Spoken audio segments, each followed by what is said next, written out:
Faith without works is dead. You hear it all the time. You go to church and you learn all these scriptures, but then you don't apply none of them to your life. You're looking at a man who has made the simple application of 3 or 4 scriptures and maxed them out to get here. I maxed out 3, 4 scriptures to get here. I kid you not. I'll share them with you if you want to hear about them, but I maxed out 3, 4 scriptures to get here. I'd love to tell you I'm the funniest person ever lived, but I ain't. Richard Pryor got that. I'd love to tell you I'm the greatest entertainer, but I ain't. Michael Jackson was that. I got all that, but they gone. So I probably am. But listen, man, but I got to tell you something. If you could get a couple of things from me, if you could gather this piece of information. Albert Einstein said one. He said, imagination is everything. It's the preview to life's coming attraction. Now, I want you to get this now. Imagination is everything. It's the preview to life's coming attraction. Because if you think about it, everything you have, everything we have in this world, somebody imagined. It's your imagination is tremendous. Somebody was sitting on the phone one day talking with a cord to the wall and said, man, I wish I could just go outside with this phone. Everybody in here got a cell phone. Somebody imagined that. Somebody got tired of riding in a wagon cross country from slavery to freedom. Somebody said, I wish we had something that made these wheels move by themselves. We drive cars. People got tired of driving from New York to LA. Somebody said, I wish we could fly. We got airplanes. Imagination is everything. It's the preview to life's coming attraction. Your real life, the one God really got for you, is in your imagination. It is not in your current situation or your current paycheck. And if you've been living like that, you have then restricted yourself to a commonality that is really not yours. Because what really God got for you is really in your imagination. Now, since there's a lot of church folk in here, let me tie that to a scripture, because this is when you really start affecting black folk. See, y'all don't really believe nothing till you tie it to some type of church thing. So let's just go on and do that. And once again, before I start this, I am not a pastor or a preacher. So there is a script that Albert Einstein took this quote. It's like the book The Secret. The Secret is one of the top-selling motivational books ever. But if you read the book The Secret, it's all biblical. Everything comes from the Bible. You really don't need self-help books. You don't need the magic of thinking big, the power of positive thinking, how to win friends and influence people, Think and Grow Rich, The Winner's Circle. I've read them all. All of that information is in Proverbs, all of it. But let me give you this scripture. You've all heard this, right? Faith is the substance of things hoped for and the evidence of things not seen. So when I told you a minute ago, you got to have a tremendous work ethic, but you got to have a lot of faith. I talk to so many people who get older, like some of us are, and they've lost their faith. Well, faith is really simple. Faith is the substance of things hoped for. All that means is in the beginning, you just... Now, fear is going to be a player in your life, but you get to decide how much. You can spend your whole life imagining ghosts, worrying about the pathway to the future, but all there will ever be is what's happening here, and the decisions we make in this moment, which are based in either love or fear. So many of us choose our path out of fear disguised as practicality. What we really want seems impossibly out of reach and ridiculous to expect, so we never dare to ask the universe for it. I'm saying I'm the proof that you can ask the universe for it. My father could have been a great comedian, but he didn't believe that that was possible for him. And so he made a conservative choice. Instead, he got a safe job as an accountant.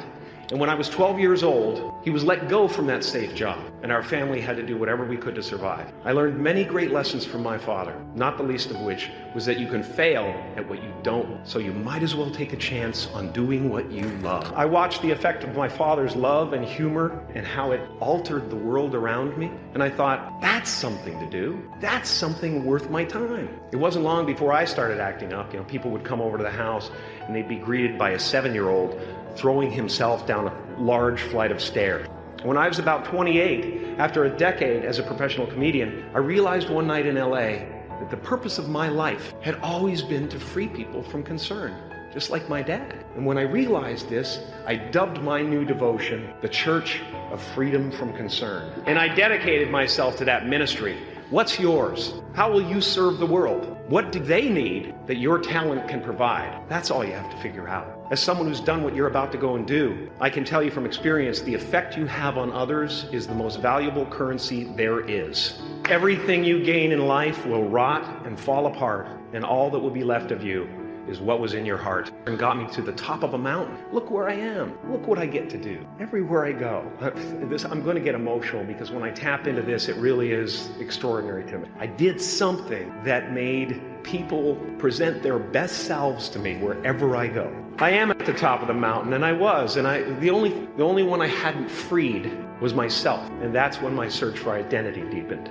I wondered who I'd be without my fame. Who would I be if I said things that people didn't want to hear? Or if I defied their expectations of me? What if I showed up to the party without my Mardi Gras mask and refused to flash my breasts for a handful of beads? But you guys are so ahead of the game. You already know who you are. And that peace that we're after lies somewhere beyond personality, beyond the perception of others, beyond invention and disguise, even beyond effort itself. You can join the game, fight the wars, play with form all you want, but to find real peace, you have to let the armor go. Your need for acceptance can make you invisible in this world. Don't let anything stand in the way of the light that shines through this form.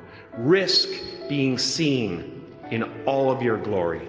I enjoy connecting with people and ideas, and I have a mission statement. So every year for probably the past 10 years, I've worked out a mission statement for myself. And for the last few years, the mission statement has stayed the same, and it's been improve lives, right? So when I go into something, I'm looking for how the quality of this piece could potentially improve lives. But it's all along the way. It's when you make the movie and how you're interacting with people in the process. And, the concept of improving lives runs through the center of everything I do. And then I realized that the way to improve lives is to continually improve yourself, right? So with that, every morning when I get out of the bed, I haven't fixed everything in the world yet, so there's always something to do.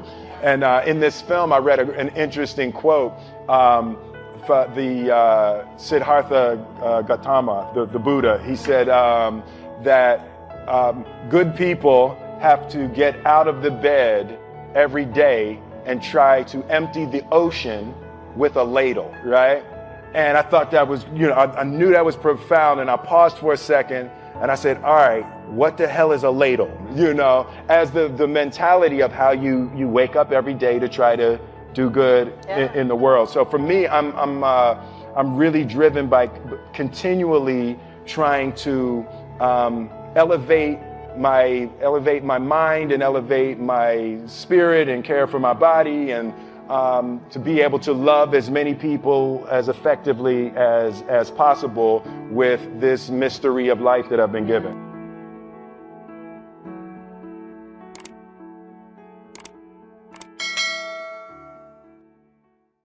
Of course it's your fault. It's your report too. It's your responsibility to see that everyone you delegated work to does their part. Now, you can't control what others around you do, but it's in your own best self-interest that you stay on top of things, especially if it's going to affect your future. You think your boss cares that John didn't do his part? You think he sees John as the bad guy? Of course not. All he sees is that the report isn't done. Bottom line, be responsible for the things that affect you. You can make sure you're more responsible by checking in with those people who are working with you, the people who make up your team. You can be more responsible by saying, hey, John, how are you doing with your part? Do you need some help? Can we put somebody else in here to help you finish? Now, if John consistently doesn't handle his part, you've got to replace John.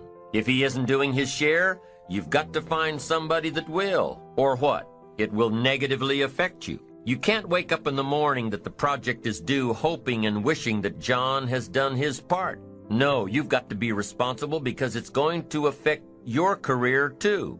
Now, my approach to my better future very early on in my career was to just go through the day with my fingers crossed. And I used to say something like, I sure hope things will change for the better. Then here's what I found out. They're not going to change. Somebody says, well then, how will my life ever change? Answer, when you change. When you change, when you get better, it'll get better.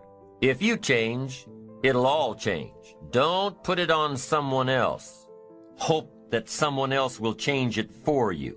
Take responsibility for yourself. take personal responsibility. You can't change the circumstances or the seasons or the wind, but you can change your reading habits.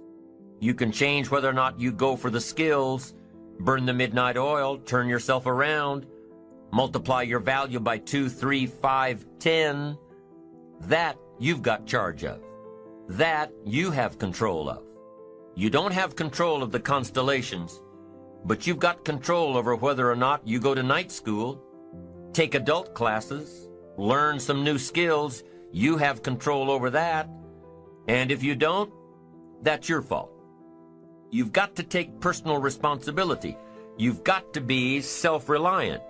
Nobody else can change your life, alter your ambitions, pave a golden road for you. But you can. It's up to you. Be responsible for yourself. Learn to reap the harvest without complaint. This is a sign of growing maturity. And here's where it comes from: taking full responsibility. Take full responsibility for everything you do. Be responsible to yourself. It's your crop. Whatever your paycheck is, take full responsibility. You say, well, it's my employer. No, it's not your employer. You can become twice as valuable, 3 times as valuable. Burn the midnight oil, learn some more skills, bring more value to the marketplace. I'm telling you, whatever your harvest is, take it without complaint. Whenever you prepare correctly, taking all of the steps you're supposed to take, doing everything in your power to stay on track, whenever your preparations lead to success, achieving your goals, you reinforce the disciplines that got you there.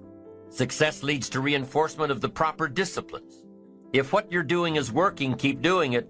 If what you're doing isn't working, change it. How can you isolate what's working for you and what isn't? How can you make sure that you are reinforcing your positive disciplines? Well, if it isn't apparent, easy to see right away. If what you're doing is happening in such small increments that you're not sure if you're on track, then you need to be writing it down. You need to keep a journal anyway. But if you really aren't sure that what you're doing is making measurable progress, you need to keep a written record. You need to write down everything that may be relevant in your day. What you did, who you saw, what you felt, how it may or may not affect you now and in the future. The constant commitment to putting something in the world of value, as long as you can stay focused on delivering your art and delivering yourself and delivering your energy and delivering your ideas for the world to be better. The secret to success is doing a lot of little things consistently over a long period of time. The moment of every single day has a massive impact on where you ultimately end up. The way to improve lives is to continually improve yourself. Good people have to get out of the bed every day and try to empty the ocean with a soup spoon, as the mentality of how you wake up every day to try to do good in the world. You really got to focus with all of your fiber and all of your heart and all of your creativity. Dreams without goals are just dreams, and they ultimately fuel disappointment. Goals on the road to achievement cannot be achieved without discipline and consistency. What if I told you this was the last Monday morning of your life? What if I told you you die this week? Would you complain about your crap job or that test you don't want to take? I doubt it. You would go much higher level thinking. Well, that's really what it takes. It takes understanding that if you're not pumped right now, if you're begrudging what you're about to do, if you're not looking forward to it, look, I respect practicality. You got to go through school because your parents want to. You got to pay your rent. You got student loans. I get it. But please recognize the world we're living in. When you feel like your professor or your teacher has lost their mind. When you feel like your energy is all gone and it's impossible to finish every assignment on time. When you feel like you're mentally broken and your motivation to achieve is hard to find. When you feel like the clouds in your life are so dark it would be impossible to ever see the sun shine again. When you feel. Those are 3 of the most powerful words that could ever be put together. When you feel. Because the feel means you're still with us. Because the feel means you're still breathing. Because the feel means you still have an opportunity to be achieving. Because to feel means that you still have the power to stop the pain, stop the bleeding, stop the hurting, stop the grieving. I said, when you feel. Because the feel means you're still with us. Because the feel means you're still breathing. Because the feel means you still have an opportunity to be achieving. Because the feel means that you still have the power to stop the pain, still have the power to stop the bleeding, still have the power to stop the hurting, still have the power to stop the grieving. So whenever you feel like your professor or teacher has lost their mind because they're overwhelming you with a workload that seemingly will take up all of your time, I need you to pause and recall the reason why you made the choice to invest your time. And never lose sight of the fact that you were destined to shine. Never lose sight of the fact that you were made for this grind. Never lose sight of the fact that no hole is too deep for you to climb up out of. And above all else, your why will never ever allow you to withdraw. Your why will never ever allow you to pull the plug. Your why will never ever allow you to throw in the towel. See, it's your why that will push you to dig deeper and to go that extra mile. See, not only do you owe yourself, but you told your mama you were finished. You told your daddy you were finished. You told your brother you were finished. You told your sister you were finished. So therefore, it's up to you to never diminish the value of your word. And a wise man once gave me a wise word, and now I'm passing these wise words on to you. You are in total control of your situation. So when you feel like you're facing a breaking point, this is the point when you go to your professor. This is the point when you go to your academic advisor, and not the time to despise her and not the time to despise him.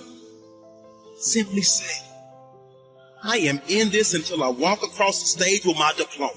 I am in this until I smell the sweet aroma of success. And right now, I'm feeling overwhelmed because I am on academic overload. Do you have any suggestions that will help me power through this semester? Because my only option is to figure this out. And whatever it takes, I can, I will, and I must do. See, I understand that drastic times call for drastic measures. And the measure of a person's will is determined by what they are willing to do to ensure triumph over tragedy. The measure of a person's will is determined by what they are willing to do to ensure success over failure. The measure of a person's will is determined by what they are willing to do to ensure winning over losing. And see, right now, I'm choosing to fight for my academic future, and that's why I came to your office. I promise. When they see that your passion is pushing you with a purpose, they will give you every ounce of their being to assure you are successful because they know you're worth it. I just need you to never forget that you're worth it. Success is your baby. You just gotta birth it and then kick back and enjoy the fruits of your labor. But in the meantime, I need you to pull up your sleeves. I need you to tighten up your boxing gloves because you're right in the middle of a heavyweight boxing match. And life is trying to take your title, and your survival in this academic arena is at stake.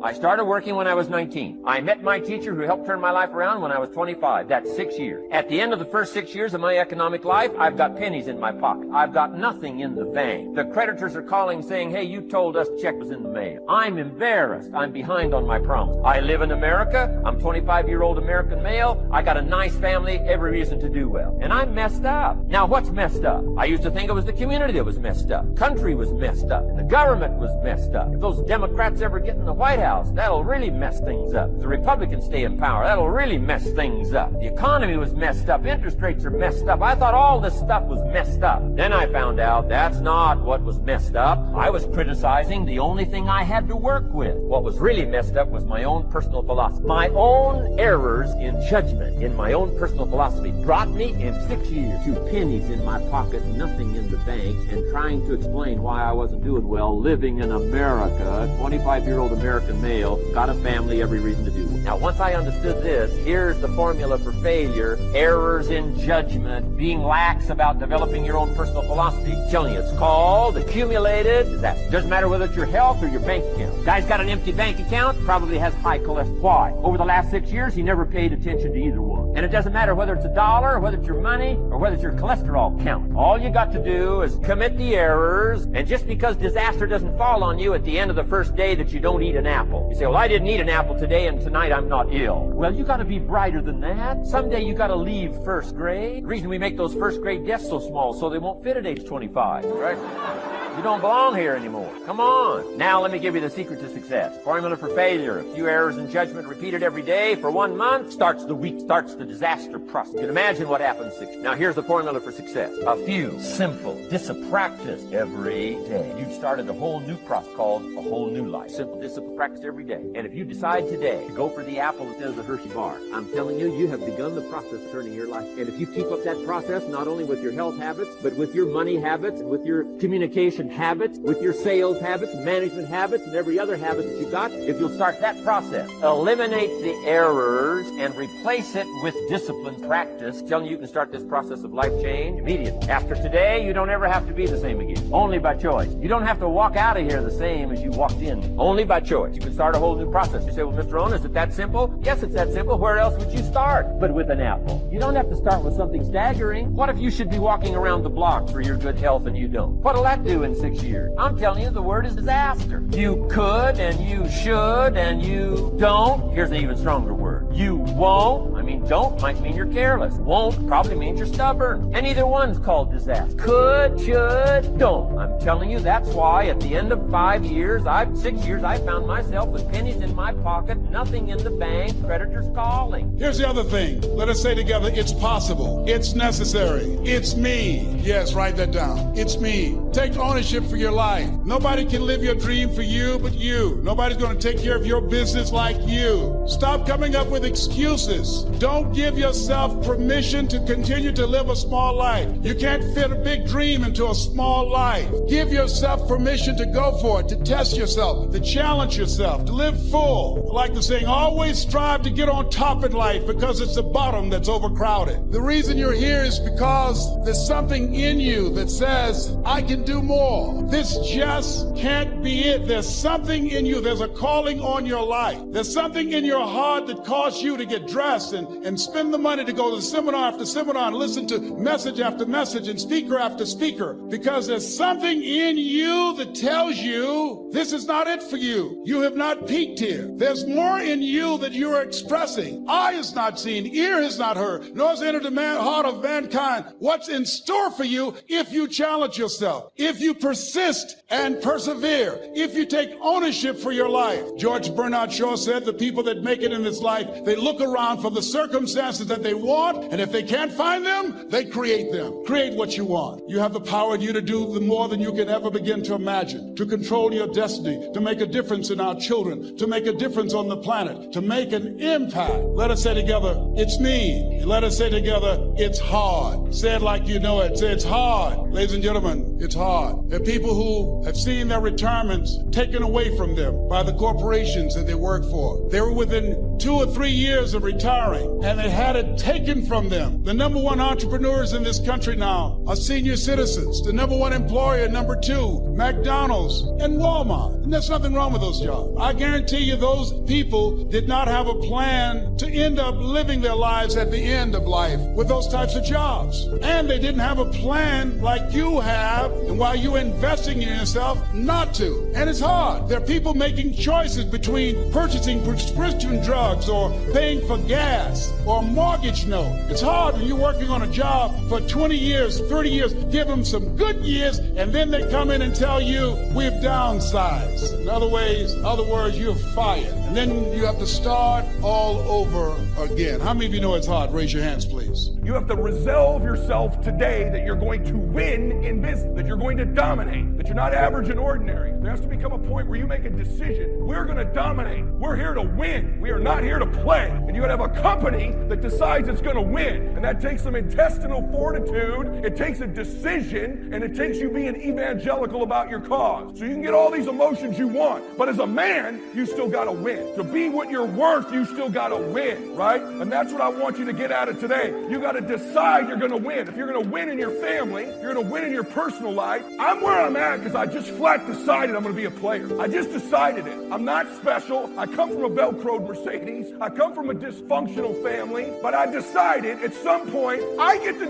choose who I am. The world doesn't tell me who I am. I'm not that small, introverted athlete with an alcoholic dad with no confidence. I write these chapters. Me and God write chapters. I got the best co-author on the planet. He made me and you in his image and likeness. He made you to do something great with your life. That's no BS. Too many of us forget this. Too many of us forget where we come from. We come from greatness, the DNA of the King of Kings. I don't even care if you're a person of faith. Trust me, you should have some. The only explanation for where I am is there must be an amazing God in heaven who's blessing me on a regular basis, who loves me and you, by the way, in spite of all the stupid sins we make, because you know you made a bunch of them. And what you think is all this crap you've done wrong, maybe even while you've been here on this trip, disqualifies you from winning. God takes dudes like me and dudes like you and women like you, and we change the freaking world. That's what he does. And he takes a guy like my son who will outwork you. He's a sweetheart. He's a good boy. He's a Christian boy. He's not just trying to flex all the time. He'll just outwork you. He got that scholarship because before school every day at 5:30, our golf course set up the balls because they know Max goes before school. Then he stays till dark after school. That's why he won. And I think he modeled some of that from his old man. You got to look at how much you're working. You got to work at the effort you're making. You got to put the intention you're putting out there. You think it's easy to go make hundreds of millions of dollars? What a joke someone's convincing you of that. It's relentlessness, man. It's crazy. It's pushing past barriers. It's every time you get somewhere, it's wanting to go to the next level. It's also something, write this down, that I teach all my athletes called equanimity. Equanimity is peace under duress. Being able to find peace under duress. Meaning this, it's easy to walk around and say, I'm going to be a peaceful dude, right? Or to create duress. But can you find the emotional control to be at your best under the highest stress level? You've all seen this book I got out in this video called Jump. Oh, I jumped.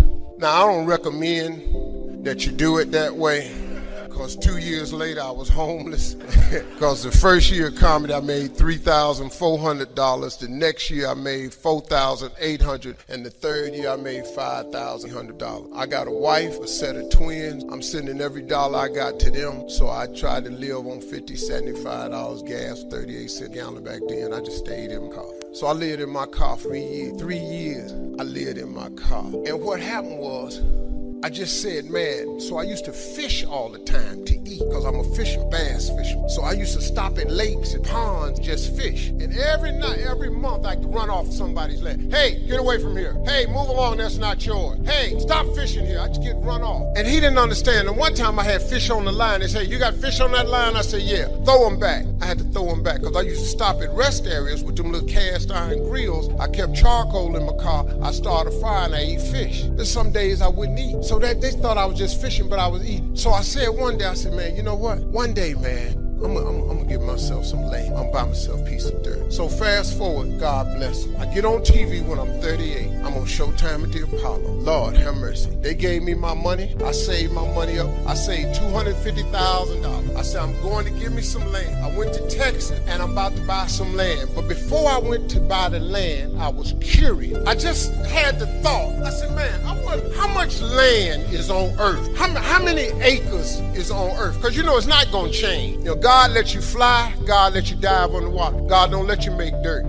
Can't make dirt. So I looked it up. It's roughly over, just a little bit over, 36 billion acres of land. 36 billion acres of land. So I just got a little bit more curious. And I said, well, how many people on earth? I looked it up, and there's about 6 billion people on earth. So I did some Steve Harvey thinking. I said, okay, if it's 36 billion acres of land, and it's about 6 billion people on earth, everybody ought to have 6 acres of land. Not just me, you know, I just think.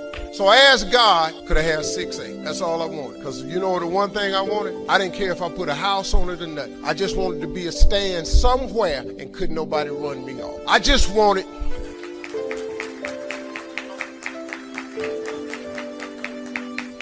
You know, man, I was in a world of hurt. So sick of just getting run off every time I stopped.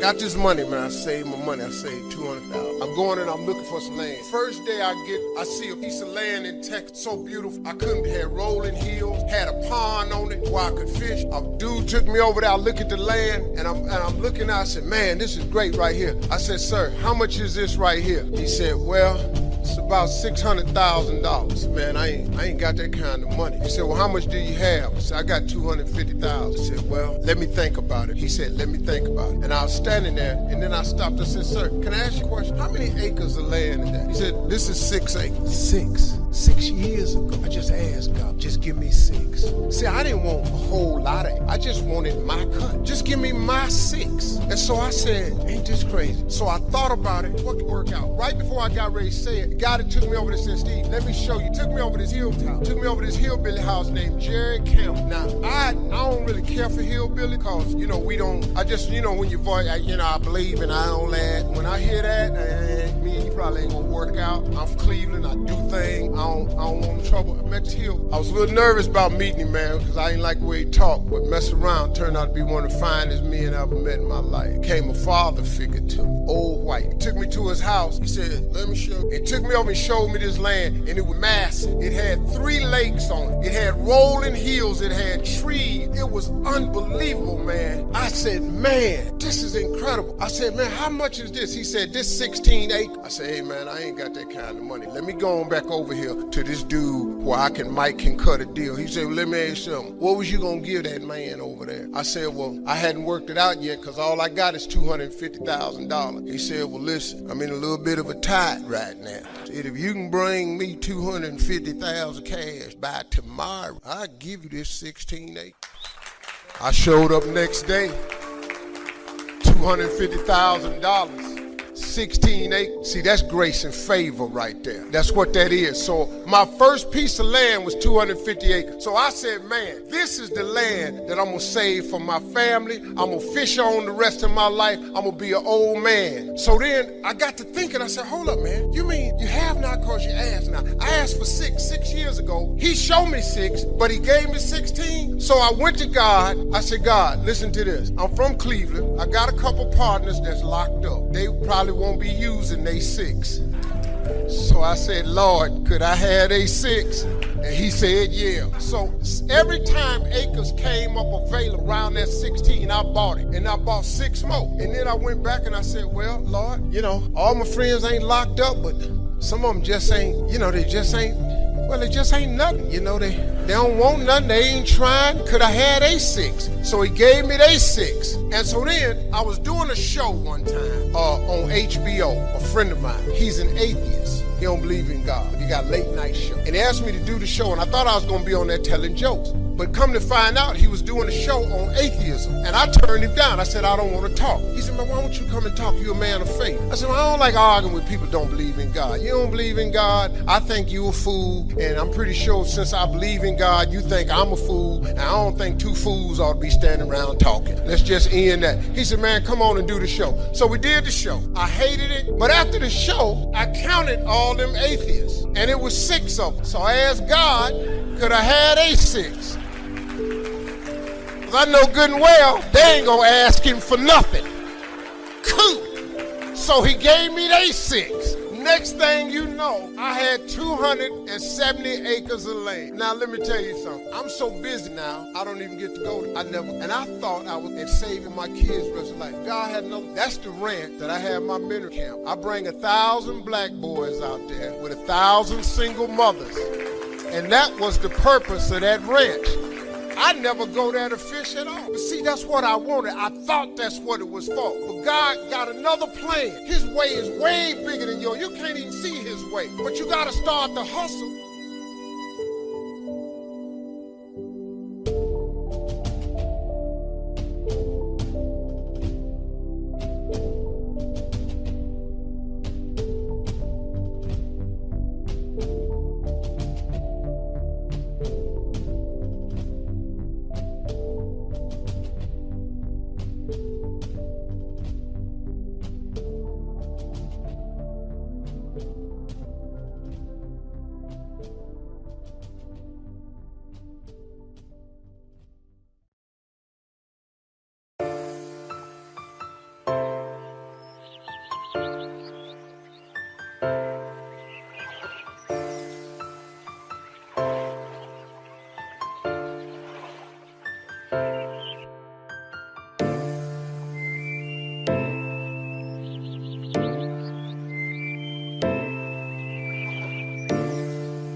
Welcome back to Mind Control.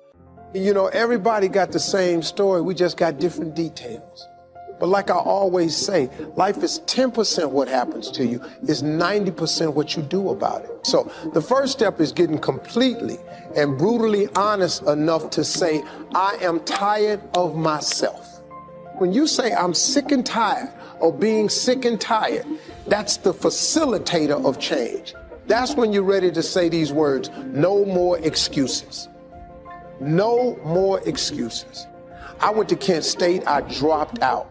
I didn't drop out, I flunked out. Now that threw my life into a spiral, but because I didn't have a college degree, I could not let that stop me. And like you're doing, where you're saying, all my friends at this age are settled in your careers, you don't even know if they're happy or not. Stop comparing yourself to others. So the first thing you do is stop focusing on other people. Instead, focus on being the best version of you that you can. Then you'll recognize that you deserve to sit at the big table with everybody else after you become the best that you can be. Now, once you've accepted that you have as much right to success and much right to succeed as anybody else, the next step is learning how to talk the talk.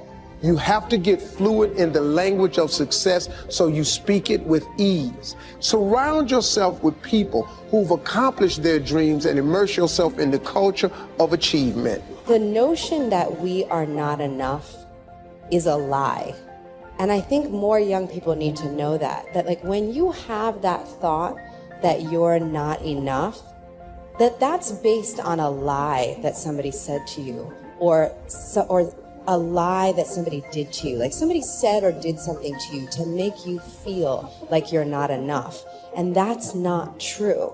That you are everything that you need to be, that you have everything that you need to have to be the person that you're meant to be and to be the best version of who you're meant to be. It may mean that you have to work really hard, and it may mean that you have to ask for help, but you are perfectly blessed. You know, you are exactly who you're supposed to be joyful in this life. So don't be afraid to work hard, and don't be afraid to ask for help so you can get there, because that's your truth. Your number one job is to become more of yourself and to grow yourself into the best of yourself. You can always better your best. You can always go beyond anything that you have ever done. You'll never hit a state of perfection. You're always bigger than what you do. And so all you're looking for are new breakthroughs through practice and practice and practice. You'll get better and better and better. And there's still some things that will happen to you that will catch you on the blind side that you did not anticipate. You'll get knocked down, but you won't be knocked out. You'll be able to get to your feet again, be on the ropes, but you'll have a fast recovery rate when you work on yourself. Hard work matters. Why does hard work matter? Well, hard work matters strategic because if you make more phone calls, you do the old adage, right? Show up earlier than everybody else, leave later. But there's something more deep about that. Yes, making more phone calls, seeing more people, being more active, being busier, putting in more hours into something always gives you a strategic chance to be more successful just because you've increased your odds. You've talked to more people, you're more likely to get more prospects, you're more likely to get more clients or recruits or candidates for your business. So yes, strategically that increases your chances, but something powerful happens when you do things other people aren't willing to do. You begin to believe you deserve to have things other people won't have. And that's what gets you a seat at the table of success. Now once you're there, it's a dogfight. It's a dogfight of skills and talents and luck and faith and circumstance and blessing and all that stuff. But just to get to the table, to get into the room, you have to believe you deserve to be there. And so again, I want to say this to you. The hard work part plays into shifting your identity. That over time, not even that long a period of time, when you're doing the things others are unwilling to do, you begin quietly to begin to believe that, oh, I deserve to be rewarded in ways these other people aren't going to be rewarded because I'm doing the things others won't do. And so the fastest way to change your identity, to change our belief, is just to flat get to work, to flat get there earlier, to flat leave later, to just make more calls, see more people, be more relentless, just pour ourselves into the work. Because actually the hard work can in reverse impact our identity. And that's what begins to happen. When you start to do those things they won't do, you begin quietly to change your belief. That you begin to believe, oh, I deserve to sit at the table with these other people who do the things other people aren't willing to do. All right, now, here's what I want to do. I want to share with you how you can begin to make this your decade. How many of you know within yourself, if you ask yourself the question, have I done all that I'm capable of doing or being and living up to my potential, how many of you have to really answer, no, I have not done all that I can do? Raise your hands, please. Okay, very good. Now, here's what we know. That people don't do what they know in life, but what they do is they operate within the context of the vision they have of themselves. So what I want to share with you is how to begin to get a larger vision of yourself and how to begin to make this your decade.